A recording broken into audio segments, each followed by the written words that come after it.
Hi, my name is Bradley Smith McGowan, and here are my two friends. What's up, guys? I'm Haley, and I'm better than Bill 9. Hello everyone, my name is Yuretsi, and today we will be talking about ocean acidification. Now, you may be wondering what makes us qualified to educate others about this. To answer that question, we are scientists, a part of NOAA. We will now be answering questions on ocean acidification that students from across the United States have sent us. Our first question is from Frederick Lollipopton II at the House of Sweden from Columbus, Ohio. He asks, what is ocean acidification and what causes it? That's actually a really good question. According to my peers in NOAA, the ocean absorbs about 30% of the carbon dioxide, CO2, that's released in the atmosphere. As a result, levels of atmospheric CO2 increase from human activities such as burning fossil fuels, e.g. car emissions, and changing land use, e.g. deforestation. In turn, the amount of carbon dioxide absorbed by the ocean increases due to this. Next, this causes pH levels of the ocean to increase. Our next question comes from a school in Anaheim, California. They ask, how does ocean acidification interact with climate change? From a collaborative research trip with NSW, ocean acidification interacts with climate change, as since ocean acidification increases, available carbonate ions, CO32, bond with excess hydrogen, resulting in fewer carbonate ions available for calcified organisms to build and maintain their shells, skeletons, and other calcium-carbonate structures. As a result, this can prevent these organisms from finding a suitable habitat, causing them to be at risk and placing the entire food web in danger. Paired with the sea level rising and causing flooding driven by climate change, this worsens the impacts of ocean acidification. There's one final question for me, then I'll switch it to my colleague Yuretsi. This question comes from a school in Denver, Colorado. They ask, what are buffer systems in seawater and how do they work? According to my friends at the University of Western Australia, a buffer is a specialized solution that stops massive changes in pH levels. Every buffer that is made has a certain buffer capacity and buffer range. The buffer capacity is the amount of acid or base that can be added before the pH begins to change significantly. For example, think about a video game character. To prevent them from being overpowered and destructive, they always have a buffer, like slower agility but increased power. These buffers work by effectively neutralizing added acids and bases while maintaining a relatively constant pH. Furthermore, calcium carbonate minerals present on the deep ocean floor below what is called the saturation horizon constantly dissolve and increase the alkalinity of seawater, which offsets the decline in pH. Now, why don't you answer the next few questions, Yuretsi? Yes, of course. So, the first question that I will be answering is, what are some key indicators of ocean acidification? Well, some key indicators of ocean acidification are pH and total alkalinity, also known as TA, which is a measure of the water's capacity to resist pH changes. TA specifically measures the concentration of buffering molecules, such as carbonate and bicarbonate, in the ocean that help prevent the ocean from getting too acidic. Increasing carbon dioxide also increases the amount of free hydrogen ions. This causes the pH to lower, which makes the water more acidic. Dissolving inorganic carbon, also known as DIC, is another indicator as stated by the NIH. DIC is the measure of the amount of non-biological carbon in the ocean's water.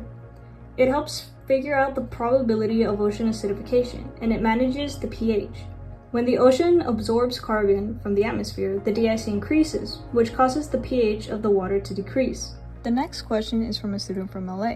This person asked, what are some strategies to reduce or prevent ocean acidification? Some strategies to prevent ocean acidification are to focus on climate change, decrease the use of fossil fuels, and reduce the amount of carbon dioxide emissions. Carbon dioxide removal, abbreviated to CDR, removes carbon dioxide from the atmosphere and stores it underground. It prevents the carbon from getting back into the atmosphere. Direct air capture can also help remove carbon dioxide from the air through filtration by moving it to reservoirs used for storage. Focusing on solving climate change will also prevent ocean acidification. The change in temperature causes the ocean to absorb more carbon dioxide, which then causes ocean acidification. A solution to climate change is reducing the use of fossil fuels. Replacing coal, oil, and gas with renewable energy will help reduce climate change. Another solution is reducing water waste. It reduces carbon pollution, which is the releasing of carbon dioxide into the atmosphere. This will help reduce the amount of carbon dioxide absorbed by the ocean. The third question is from a student in New York. This student wants to know which marine species are especially vulnerable to ocean acidification. Marine species that are especially vulnerable to ocean acidification are clams, oysters, scallops, mussels, corals, starfish, sea urchins, and sea butterflies. These ocean plants and animals make shells and skeletons using calcium and carbonate. These organisms combine calcium and carbonate in order to create shells and skeletons out of calcium carbonate. The increase of acidity causes the growth of calcium and carbonate structures to slow down. Other organisms, such as marine fish and invertebrates, are also especially vulnerable to ocean acidification.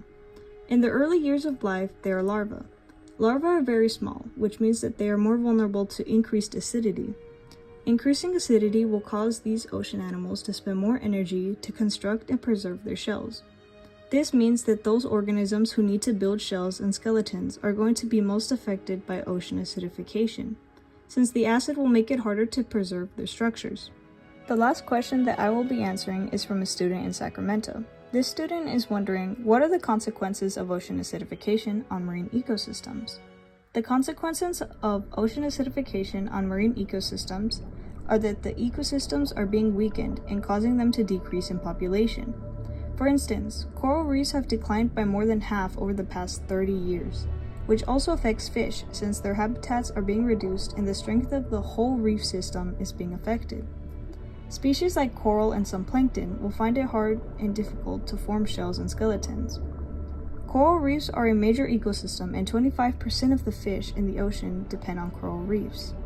Many other organisms also depend on coral reefs for shelter, food, and protection. With the increase in acidity, it may limit coral growth by wearing down coral skeletons that already exist while slowing down the growth of new ones. Well then, as much as I enjoyed answering these questions from these wonderful people, I will now be passing it on to Haley. Now, you want to know a fun fact about OA? It's mostly caused by humans. But how do human activities accelerate acidification? That's one of our most asked questions. Due to humans making factories or trucks releasing smoke out of their horns, they're releasing CO2, known as carbon dioxide if you're a nerd, into the atmosphere. Though, before human activities, this was caused by volcanic eruption, Earth's orbit, or by solar activities. This would change during the time of the Industrial Revolution, which would make the amount of CO2 going into the atmosphere increase. The rate CO2 goes into the Earth is faster than the Earth can get rid of it. With CO2 continue to stacking up in the atmosphere, it makes the Earth heat up, then the heat transfers into the sea, which makes ocean acidification. Though, a lot of people now have another question in mind. The question being, what legal or governmental action is being taken on this topic? Well, we have an answer for that. An ocean acidification plan was just made by the US government. In this document that they talk about this plan, they discuss ways on removing CO2 from the air, atmosphere, a way improving water quality, reducing the making of CO2 going into the air, and many other plans. This is one of the many plans the US has done, with them doing this since the early 2000s. This research is still happening, with them always researching ways to help with the Earth's pH and CO2 atmosphere problems. As we wrap up this video, it's best to support the programs and organizations that help with the world's OA problems. So, what educational awareness programs exist to help with this problem? Programs we have found is NOAA, OARS, and the International Alliance to Combat Ocean Acidification. All these programs discuss on educating people who are not aware about the situation. In the website, NOAA helps with educating young students and other age groups. OARS focuses on reducing the problem of OA problems in their website. Lastly, in their website, IACOA is a non-governmental organization that helps reduce OA and protects the government and protects the environment. These are the ones that we found, but there's many more in the world, and we encourage you guys to also not just check these out, but also others do. That was our last question. I really hope you learned something, like me being better than Bill 9. Anyways, thank you for seeing our video. Thank you and goodbye. goodbye.